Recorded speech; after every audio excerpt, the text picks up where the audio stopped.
Deadline से पहले मंथन, नक्सलियों में बड़ी टेंशन। ये क्यों कहा जा रहा है?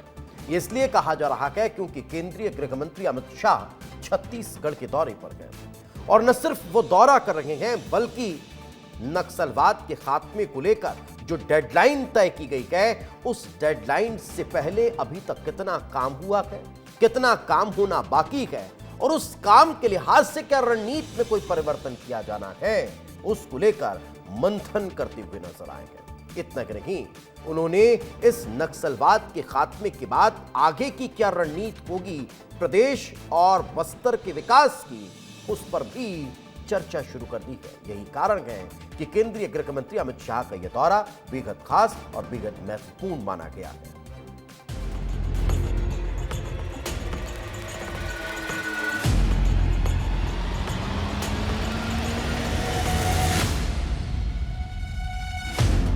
केंद्रीय गृह मंत्री अमित शाह 3 दिन के छत्तीसगढ़ दौरे पर पहुंचे, जहां वे राजधानी रायपुर के मेफेयर होटल में नक्सलवाद पर हाई लेवल मीटिंग करते नजर आए। बैठक के पहले सेशन में इंटेलिजेंस इनपुट्स की समीक्षा की गई। दूसरे सेशन में नक्सल प्रभावित इलाकों की स्थिति पर चर्चा हुई। बैठक में मुख्यमंत्री विष्णुदेव साय, डिप्टी सीएम विजय शर्मा, कई प्रदेशों के डीजीपी समेत एसीएस गृह, सीआरपीएफ और कई अन्य सैन्य सुरक्षा के डीजीपी शामिल हुए। छत्तीसगढ़ में नक्सली खात्मे की डेडलाइन को 51 दिन बचे हैं। ऐसे में यह बैठक काफी महत्वपूर्ण मानी जा रही है। अमित शाह का यह दौरा ऐसे समय पर हो रहा है जब 31 मार्च 2026 तक नक्सलवाद के खात्मे की डेडलाइन अब नजदीक आ चुकी है। इस समय सीमा का ऐलान खुद केंद्रीय गृह मंत्री अमित शाह ने किया था। इसके बाद छत्तीसगढ़ समेत नक्सल प्रभावित इलाकों में सुरक्षा बल लगातार अभियान चला रहे हैं। इस डेडलाइन में अब करीब 51 दिन का ही समय बाकी है। छत्तीसगढ़ के गृह मंत्री विजय शर्मा ने मीटिंग को लेकर कहा कि नक्सलवाद को लेकर 31 मार्च 2026 से पहले संभवतः ये आखिरी बड़ी बैठक होगी। आने वाले समय में कैसे काम करना है, बड़े स्तर पर निर्णय लेने की रणनीति निर्धारित होगी।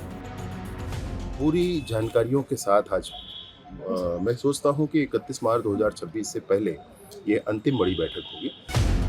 राज्य स्तर पर अमित शाह के दौरे को लेकर प्रशासन और सुरक्षा एजेंसियां पहले से ही तैयारियों में जुटी हैं। रायपुर में प्रस्तावित बैठक को लेकर केंद्रीय अर्धसैनिक बलों, राज्य पुलिस और इंटेलिजेंस एजेंसियों के वरिष्ठ अधिकारी शामिल होंगे।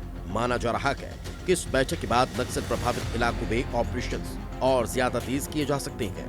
इसके तहत कुल मिलाकर अमित शाह का यह दौरा सिर्फ एक नियमित समीक्षा नहीं, बल्कि नक्सलवाद के खिलाफ तय समय सीमा से पहले आखिरी रणनीतिक बैठक के रूप में देखा जा रहा है, जिसका असर आने वाले महीनों में जमीनी हालात पर साफ दिखाई दे सकता है। ब्यूरो रिपोर्ट, विस्तार न्यूज। वहीं कांग्रेस पर अमित शाह ने करारा प्रहार किया। बोले, कांग्रेस सरकार में भ्रष्टाचार और घोटाले हुए। वहीं भूपेश बघेल पर निशाना साधते हुए कहा कि भूपेश सरकार में नक्सलवाद को प्रश्रय दिया गया है। छत्तीसगढ़ की जनता को घपले, घोटाले और भ्रष्टाचार का परिचय कराने का काम कांग्रेस की भूपेश बघेल की सरकार ने किया। ये नए राज्य की जनता भूपेश बघेल मुख्यमंत्री बनने के पहले ज्यादातर भाजपा के शासन में रही थी। उन्होंने भ्रष्टाचार, घपले, घोटाले ऐसा कुछ सुना नहीं था, देखा भी नहीं था। और कांग्रेस की सरकार आते ही एक हॉरर फिल्म की तरह एक छोटे से राज्य के सामने अनेक प्रकार के भ्रष्टाचार के मुद्दे आ गए। कुछ समय मैं गृह मंत्री भी था, उनकी सरकार थी, बघेल जी की सरकार थी। मैं निसंकोच कह सकता हूं कि छत्तीसगढ़ की कांग्रेस सरकार ने माओवादी मूवमेंट को प्रश्रय देकर रखा था। इसमें किसी ने शंका रखने की जरूरत। जिनके हाथ में हथियार है उसको शासन बल कैसे प्रश्रय दे सकता है, कैसे आसरा दे सकता है, मैं आज भी नहीं समझ पाता, उसका कारण भी नहीं समझ पाता। गृहमंत्री अमित शाह ने अपने संबोधन के दौरान कुछ अन्य बातें कही। उन्होंने महिला नक्सलियों से बड़ी अपील करते हुए कहा कि उन्हें हथियार छोड़ देने चाहिए। मैं आज भी इस कार्यक्रम से स्पष्टता करना चाहता हूं कि भारत सरकार और छत्तीसगढ़ सरकार किसी पर गोली चलाना नहीं चाहती। सभी माओवादी हथियार डाल दे, उनके लिए रेड कारपेट बिछाकर हम उनका स्वागत करेंगे।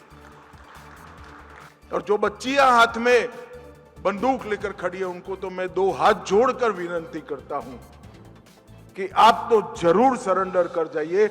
आपके लिए आगे बहुत अच्छा जीवन आपकी राह देखकर खड़ा है। हम किसी को मारना नहीं चाहते, मगर जब आप हाथ में बंदूक लेकर किसी को मारते हो तो इसकी रक्षा करने की जिम्मेदारी शासन की है, छत्तीसगढ़ शासन की भी है और भारत सरकार की भी।